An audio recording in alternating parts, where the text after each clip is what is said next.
This is Karen with newclevelandradio.net, and it's time for How to Super Age with Elise Marie Collins. And I want you all to know that this show is being sponsored by Elise's books, and I know she will talk to you about them, especially How to Super Age.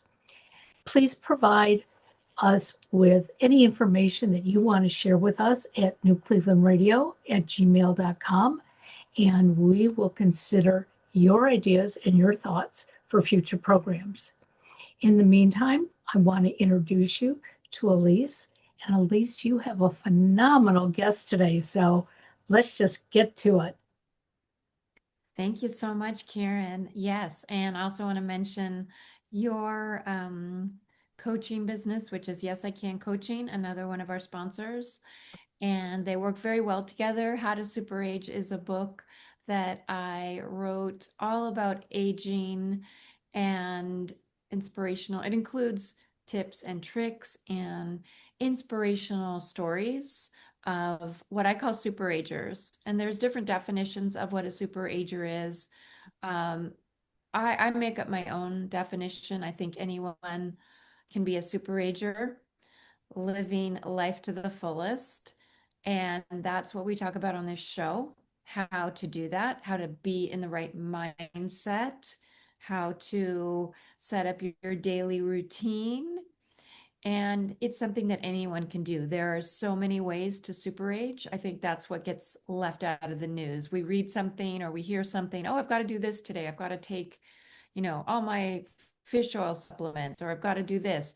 Well, there's a million ways to super age, and we've all got our own special way of doing that. We've all got our own gifts and talents and things that we like to do. So let's make it easy and let's get to that guest we have today, Dr. Corinne Auman. I think I'm saying your name right. You can, It's Corinne, but otherwise perfect. okay, thank you. Thank you. Should have asked before I said your name, but I wanted to just give a little introduction on Dr. Corinne Auman. She is the author of Keenagers, Telling a New Story About Aging. Keenagers with a K. Hmm.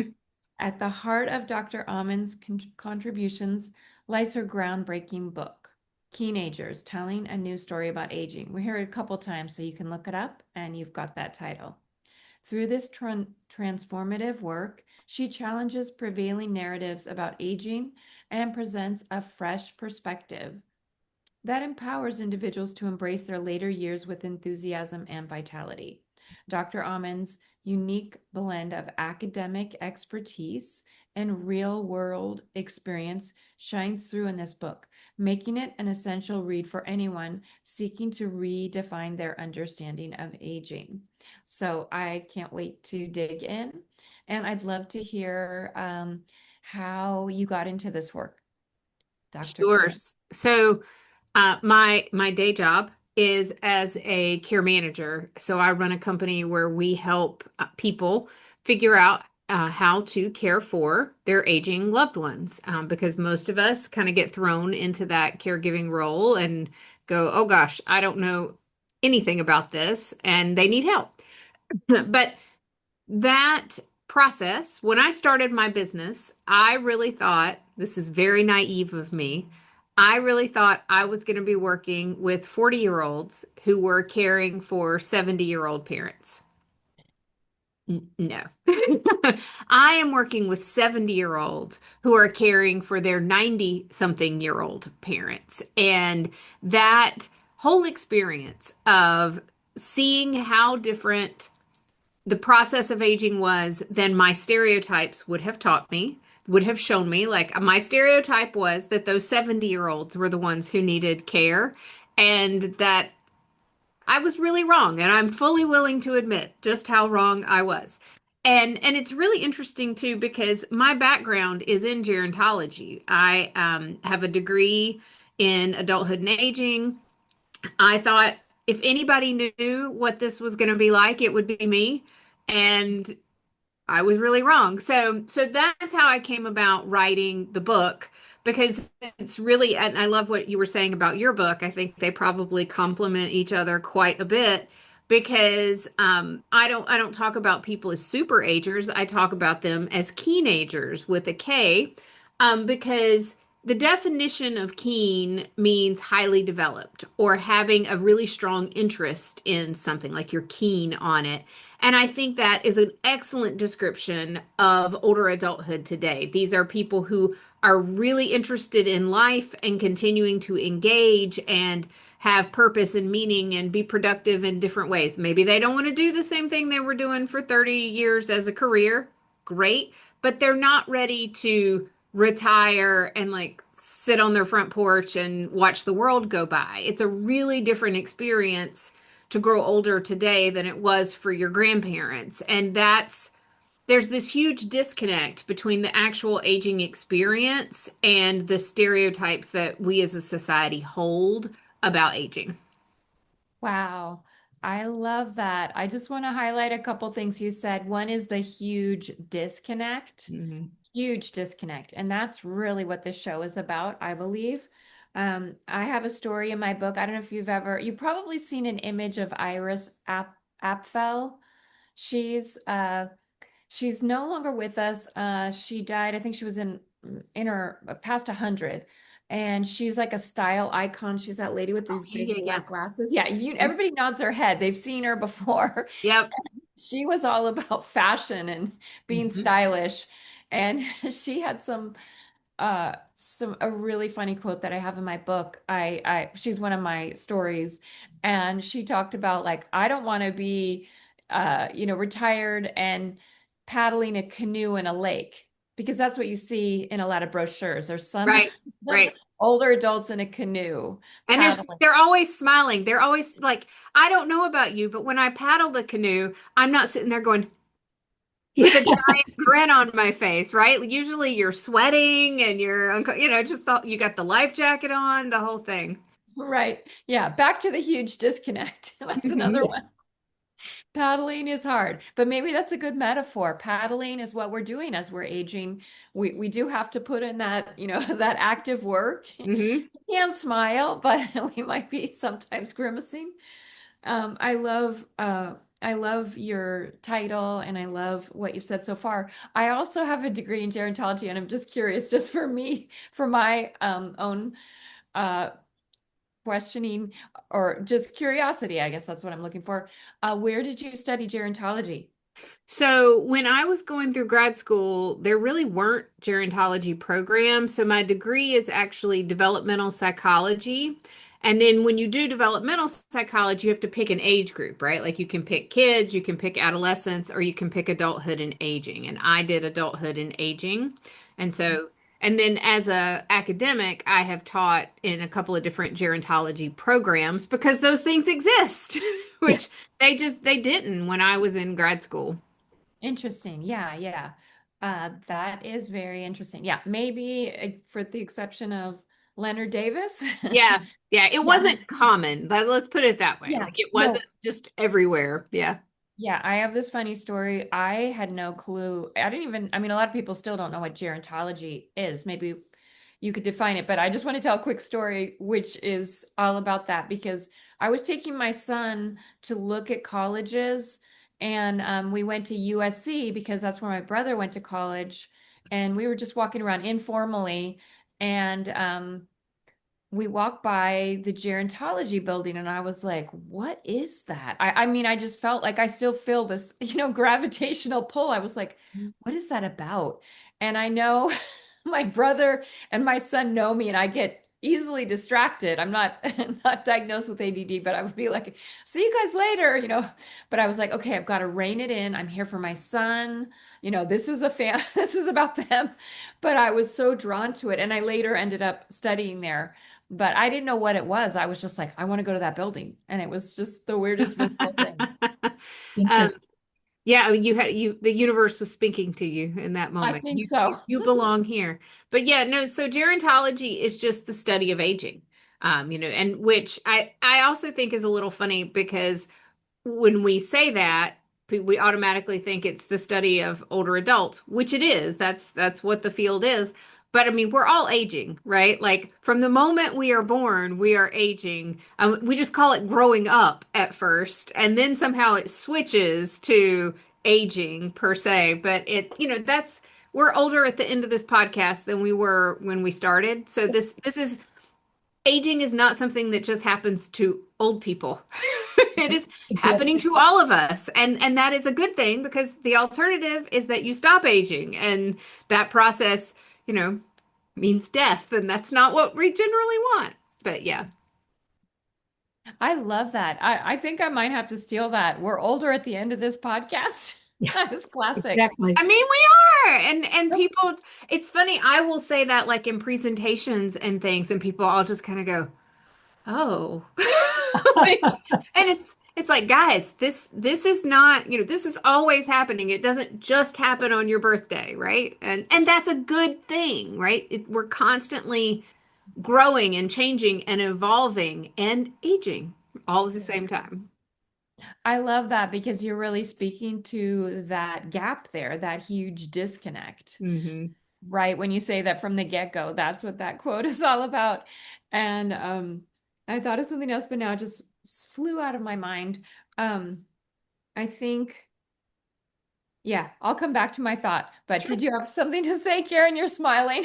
No, as I'm listening, I think it is very sad in the medical field that we don't address growing up and aging as a continuum.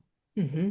And this past year, I've had two accidents. I broke my shoulder in December, I broke my wrist in August. And my wonderful doctor says to me, "Well, of course, you're 75 years old. What did you expect?" And my answer was that I wouldn't have been so clumsy. And I know why I fell both times. I was busy doing something else. At Hmm. the time, wasn't paying attention. I fell. And okay, my bones are not as strong as they were 50 years ago. So, okay, I broke bones. But I think we have to start to understand that we are evolving, and that is part of living life to the fullest. And for doctors just to put an age on there and say, "Oh, well, you're 50. No wonder you're feeling depressed. Oh, you're 75. No wonder you're falling down." No, I hope to be standing on my feet at 90 or 100 if I can stay healthy. Yeah. And I think that's so interesting too, because and you can tell me what the conversation was, but it almost sounds like he didn't even really say, well, what were you doing? Why did you fall? He just made the assumption that, oh, you're 75. That's why you fell. As if somehow being 75 is a reason to fall down. Which it's not. There are other things going on that would be maybe it is something physiological, right? Like maybe there's neuropathy in your feet or something like that. And if so, then let's talk about how we treat that or address it, that sort of thing. Or maybe it's that you're getting distracted, not paying attention, and but like let's get to the root of why you fell rather than just saying, "Oh, well, what do you expect? You're 75." Exactly. Which And I think happens all the time in the medical field, which also, and I don't want to throw any medical practitioners under the bus, they are living in the exact same ageist culture that we all are in. And so they're experiencing the same sort of stereotypes that we are all experiencing in terms of growing up and being told what aging's going to be like or what older people are like, things like that.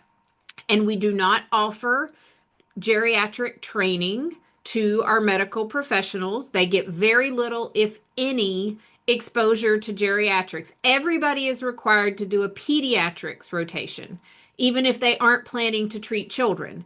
But almost no medical schools require a geriatrics rotation, even though the vast majority of doctors will be working with older adults, no matter what specialty they go into. right, And so they're not getting training to break down any sort of age bias or age related stereotypes. They're living in that same ageist culture as everybody else. exactly. Yeah. I what I learned in gerontology school was that doctors are also ageist, and you can look up the literature on this, the academic literature, is part of the reason that they are even more ageist, not just because of the culture, but they're seeing the more unhealthy older adults. Yeah. So Yep. that it's reinforcing the stereotypes. I mean, stereotypes happen for a reason, but then we don't have to perpetuate them. We have to have that awareness of bias. And I thought of what I was going to say. When I was in one particular class, I wrote a paper actually on prenatal yoga and how that affects the aging process. Because I have been a prenatal yoga teacher, and how, what happens in utero, speaking to aging begins even before birth, Hmm. and how like prenatal yoga could possibly be an intervention. So I think it's always a trajectory. That's how I think of it. At each stage of life, it's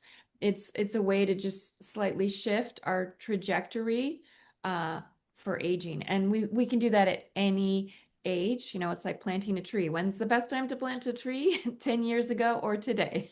Yes. Yeah.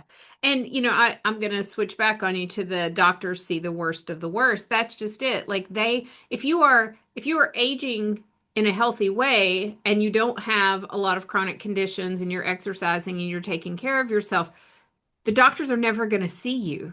So they have no sense of what that experience is like because you're healthy, right? And so I think that is 100% true that the the healthcare practitioners get a very biased view because of who's showing up in their office. I mean, it's like I think the statistic on how many people are actually in any sort of nursing home care institutional setting, the actual percentage of older adults who are in those settings is about 5% of the older adult population.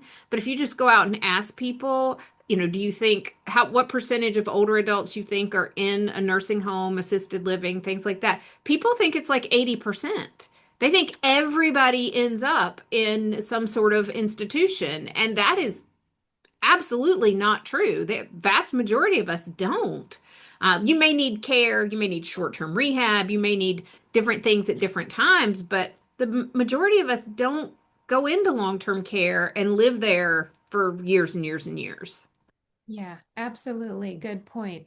And I wanted to also hear about the story aspect of your telling a new story. Do you have stories, or how do we tell that story? Because I know stories affect a different part of our brain, and I think stories are so important, especially if we are not exposed to older adults that are living in a different way. I think I was always blessed because I had a grandmother I was very close to, and I saw how she aged. I now see how my parents age, and they just have a kind of, they've always been a little rebellious, I would say. So they've carried that over, and just, it's kind of, they're a little fearless, which I love. And so being around them has really changed my perspective. And I think when people see my parents, when I tell stories, that helps us to reframe how each one of us, I mean, when I read stories, they continually reframe my view of aging. So I'd love to hear about your perspective on this.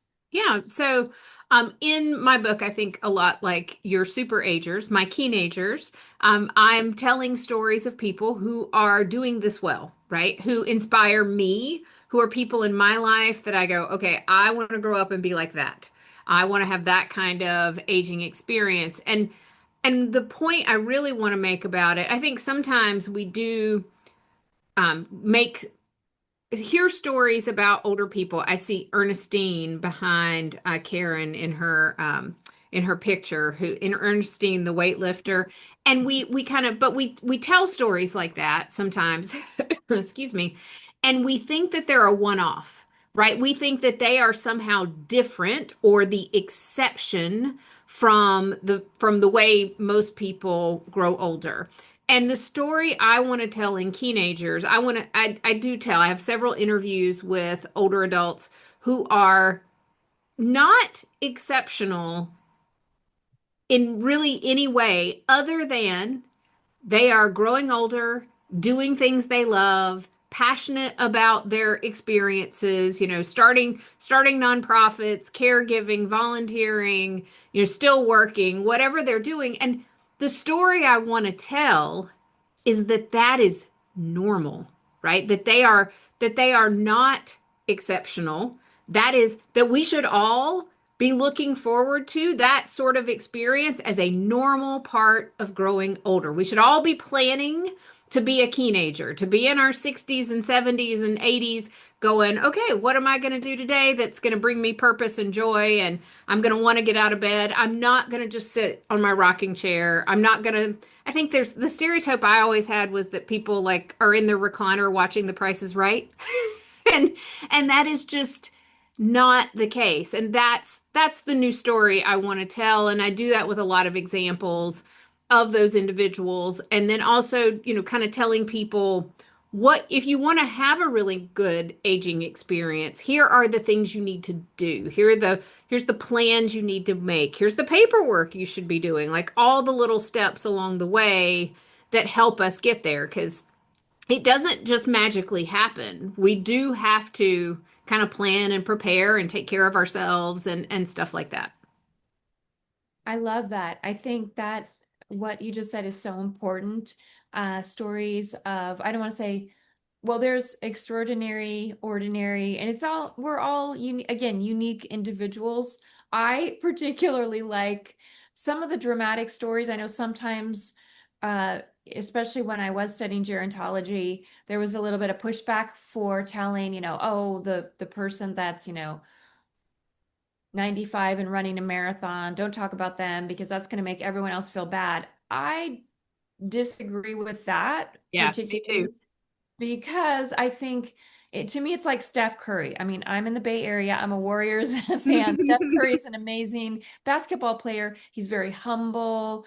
He inspires me. Of course, I'm not going to be Steph Curry. I'm not going to be in the But you NBA. also you also don't feel bad that you're not No, Steph Curry. yeah. So I like to hear those stories. I mean, I love them when I read them in the news. It just kind of fires me up and makes me want to grow personally. So I just want to say that's not always the case, but I also think it's important again to have the stories of someone volunteering or someone uh, going out and doing a food drive or whatever it is, and then that kind of it sparks us. Yeah.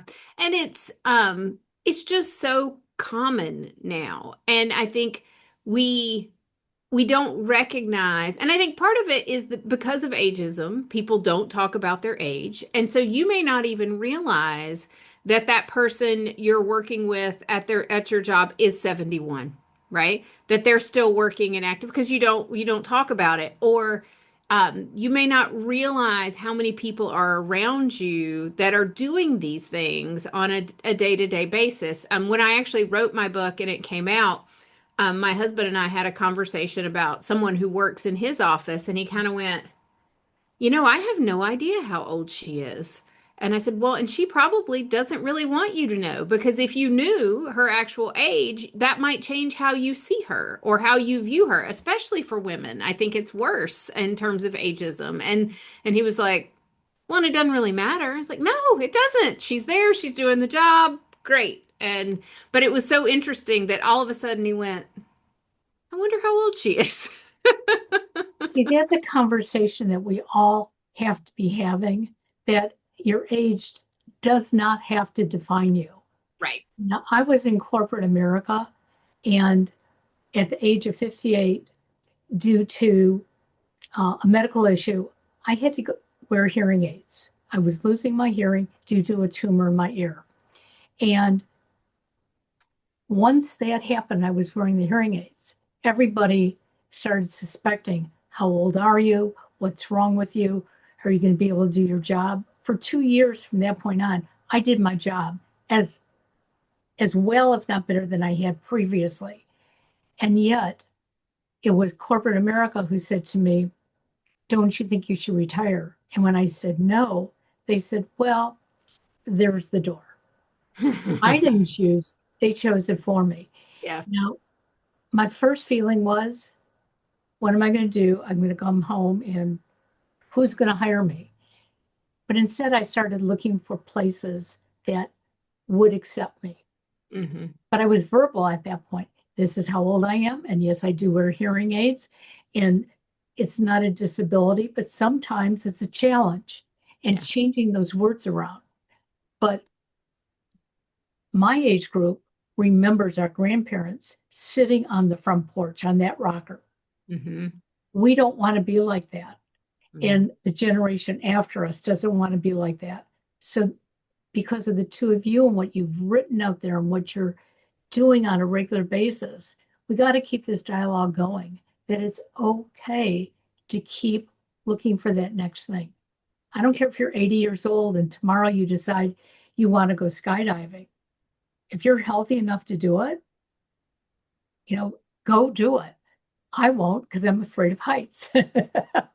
Well, and I don't think it's even just that it's okay to do those things. I think it's essential that you continue to go do those things, that you are finding purpose and meaning and something, the thing is, when you are looking forward to what's coming next, then you are motivated to get out of bed and take care of yourself and do all the things for what's coming next versus that sort of, well, I guess I'm done working, or I guess the world's kind of done with me. And, you know, people who aren't positive about their aging. Are you guys familiar with the work of Becca Levy up at the Yale School of Public Health? Okay, yes, nodding your head. So the age code, her book is the age code, and it's all her research on your outlook on your aging experience. Like if you are positive about growing older, if you're looking forward to it, you have a much better experience than if you are being very negative about it. It's kind of like a self-fulfilling prophecy. I mean, the worst thing you can do is retire and sit on your couch and do nothing because that's just going to send you downhill so fast in terms of your health and your emotional health, just all the things. So, yeah, it's not just okay to want to go out and do those next things. It's necessary to keep you mentally and physically active and engaged with the world.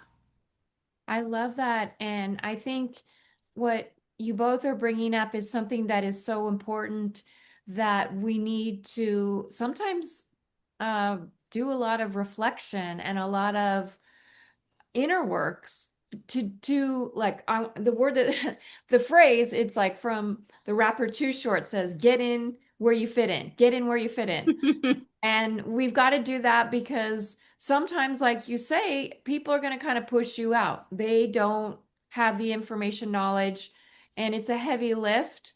And with any kind of ism to educate people, like you shouldn't be responsible for educating the corporate world on on Mhm. what is a disability, where does here, that's a whole, they should know that, but it's not your problem that they don't. So bye.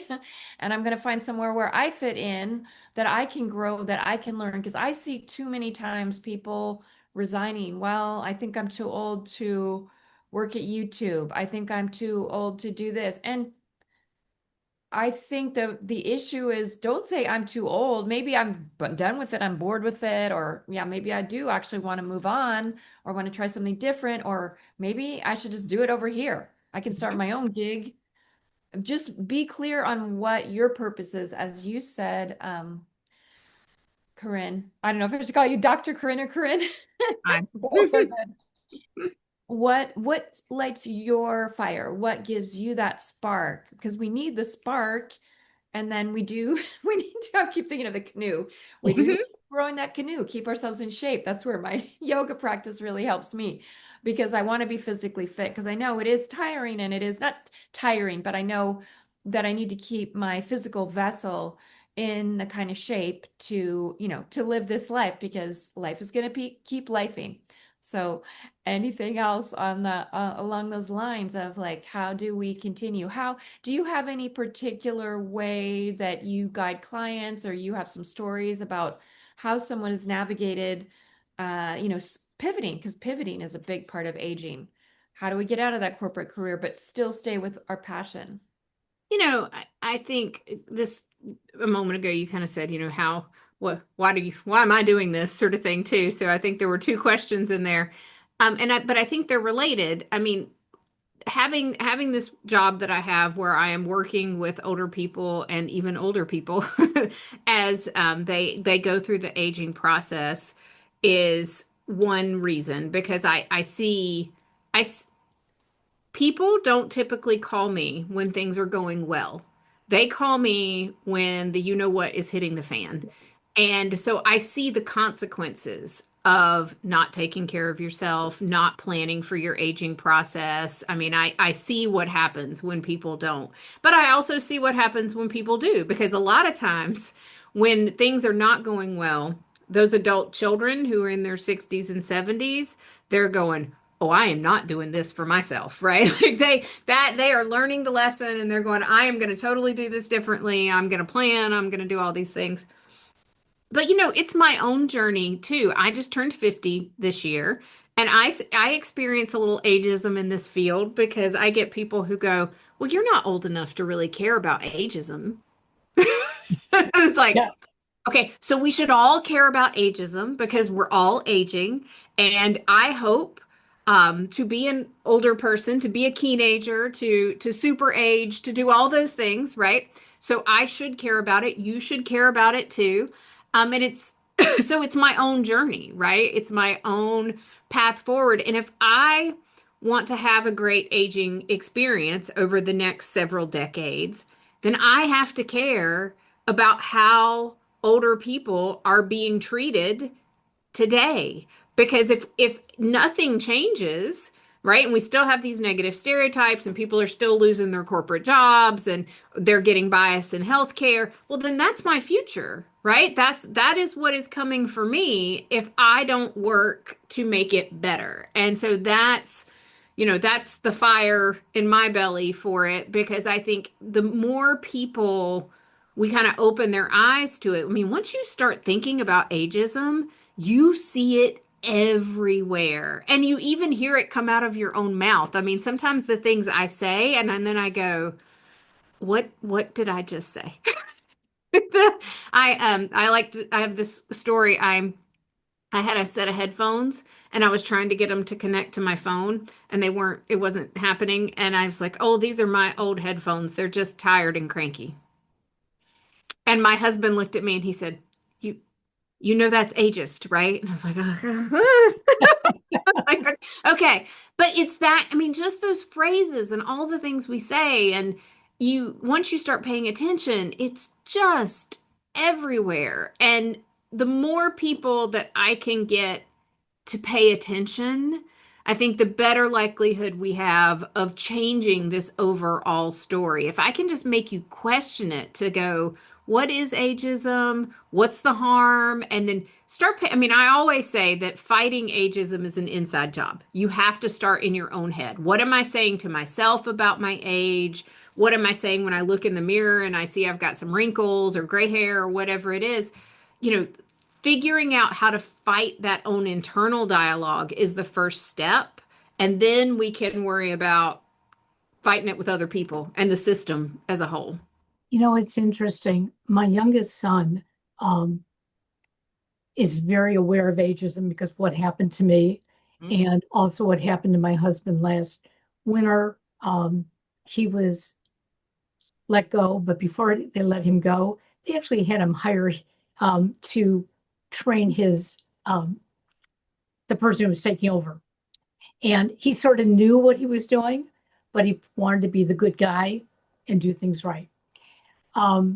So my son is very much like, that's not fair. However, he works in a very youthful industry, but he had a manager who is in her mid-60s who is working with a mindset of 60 years ago. And so he called me one day and he said, I hate working with older people. When people hit 60, they should get out of corporate America. And I said, oh, so is that what you think about your dad and I? And it stopped him in his tracks. He goes, oh, I'm so sorry. She needs to get out of corporate America because she doesn't want to evolve. He said, you and dad are always evolving. Aren't you tired? And I said, Yeah, there are days I am tired because I have to learn something very quickly that I haven't been following, but I need it now. And I was so impressed that he could catch himself and realize that we don't have to look at the person based on their age, but let's look at people based on their qualifications, Hmm. what they're willing to do. And let's encourage people to keep learning Yeah. because many of us think at a certain age, we don't have to go back to school. We don't have to learn how to use certain things on the computer. Well, you Yeah. don't if you want to stay stuck. Yeah. And, if you've met one older adult, you've met one older adult. We are always diverse, right? Like if you've met one teenager, you've met one teenager. But as we grow older, we become even more and more diverse. And so, this kind of stereotype that an older person, that yeah, everybody 60 and over should get out of corporate America, like that. I mean, that kind of blanket statement Right. is, no offense to your son, somewhat ridiculous. And he caught it. I mean, he got it because it's like, what applies to one person does not apply to the entire generation as a whole. Exactly. That's so, um, all these are there's so many important points that you're bringing up, and neuroplasticity is coming to mind because that sounds like something that maybe would be also be good to bring up with your son, because neuroplasticity we can grow our brain cells, so to speak, at any age. The more it does take effort, but then it's like gardening. Literally, our brains are like gardens. And if we don't prune certain things and nourish others, we're not growing, like you say. But it's going to be tiring not to evolve. It's tiring to evolve, but it's very tiring not to evolve. Both are true. And Mhm. so which one do you want to choose? Mhm. So I love that story. That was a good one. And I just want to wholly concur with, it is an inside job that, working on our own internal ageism. I've been thinking about that a lot, and uh, how to communicate that to people. Do you have any stories that just pop up that you'd like to tell our audience? Like maybe um, focusing on one, kind of zooming into one or two of the people in your book that would just help inspire our listeners today, because we've been talking a lot about how to, but I'd love to hear a couple stories. Sure.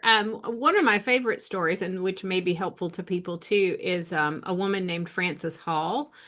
Frances, she was working and she was caregiving for her mom. And in that process, she kind of started a group at work. They just met at lunch, and it was like adult children of aging parents. And then, as Frances retired from her full time work, the group kind of kept meeting, and then other people were interested. And to make a long story short, I'm going to put it in quotes, in her retirement, Frances now runs like a nationwide nonprofit called ACAP, Adult Children of Aging Parents. It's a multi-state, multi-chapter nonprofit that she, is doing in her free time. And I love it because, Frances, it kind of came about organically.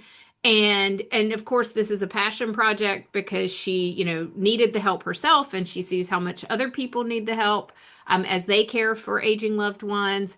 But Frances is not some sort of extraordinary, unusual person. She's a normal person who saw a need and started this group, and now it has grown into this thing. And I just love that because she's so just personable and down to earth. And it's like, okay, here's somebody who took a life event and turned it into this whole thing, and she's helping so many people in the course of that journey. So that's one of my favorites. And then another one is a gentleman named Bob, and he kind of works near me. He actually is a marketing person for a home care agency in my area, but he is this kind of effervescent, always jovial, always happy sort of person um, in retirement age. But you would never know from interacting with him that like he's had 2 heart attacks already. And he's just so energetic. It's like hard to be around him and not laugh and be happy. And so just that sort of, he's still working full time. He's married. He has an adult daughter who has developmental issues. So she's not able to live independently. So they're full-time caregivers for her and just all these things going on. And yet, if I could make other people laugh, or if I could laugh as much as Bob laughs when he's like interacting with other people, that'd be a good time. I'm not quite that jovial. But I mean, so it's like, they're not extraordinary people. They're regular people who are having really good experiences because they're doing things they enjoy doing and they're enjoying life in the process. And that's what I want to normalize. It's not, Bob could have had his two heart attacks and could have said it's time for me to retire and gotten into a rocking chair and been done. And that's not what he's done at all. And I find that really inspirational. Absolutely. Probably helps him a lot as far as his health to stay more engaged, I would guess. Mm-hmm. Yeah, those stories are powerful, and I think we'll add to the show notes ACAP because that sounds like a great resource. It's a tremendous resource. Yes. Yeah. So we'll add Uh, that I, to I think their website is acapcommunity.org. So Okay, thank you. So don't write that down if you're driving, check the show notes, but if you want to look it up right quick. I'm afraid if you just do ACAP, ACAP, I think that sends you somewhere else. So that's why I Yeah. wanted to make sure I told you. Yes. Sometimes those acronyms can stand for many different things. Yep. Like last night, my dad said someone was wearing a yellow ribbon pin. I don't even know. He was like, "What does that pin mean?" And he thinks because I look things up, I'm like, I don't know what that one means. And there was like a list of like 200 different ribbon. Yep. So yes, we have to look those up. So is there any last words you want to share with our audience or anything, any boosts of joy, confidence, your special tips and tricks that you want to share and how can we stay connected to you? Sure. I mean, I think my number one thing is, if you're just thinking about ageism for the first time and you're going, oh, I don't know about this, start just paying attention to the things in your own head or the words coming out of your mouth. When somebody makes a birthday joke or, just the phrases and things we say, and stop yourself and go, why do I think that? Why do I think that somebody 60 needs to retire from corporate? Why do I make that ageist birthday joke? Like, where does that come from? And I think you'll figure out pretty quickly it's just this cultural programming we have. And the first thing we have to do is kind of question it and then try to stop saying those things. I will say, quick aside, one of my favorite things now is to send really positive birthday cards. I don't send negative age joke birthday cards. And it's amazing the reactions you will get from people when you send a really positive age birthday card and not like a super sappy, you're my favorite grandma kind of stuff, but just like you're amazing and awesome sorts of birthday cards. And that's one of my number one changes I've made in myself is to go, I'm not sending any of those age joke ones anymore. But you can find me at my website, which is my name, CorinneAuman.com, and that's CorinneAuman, because nobody knows how to spell it. And there's links to the book. There's more information about me. There's a little merch store with Keenagers merchandise. All the things are there. I love it. Two great tips. I think that birthday card tip is an excellent one. And also pay attention to the voices in your own head because we're all, as you said, we're aging. We've aged during this past 45 minutes that we've been talking together, and it's been fun. So why not age? It's fun. That's right. Well, thank you both ladies for being on today. And again, check the show notes because there's no excuse not to find Dr. Corinne Auman. Have a great day. Bye-bye now.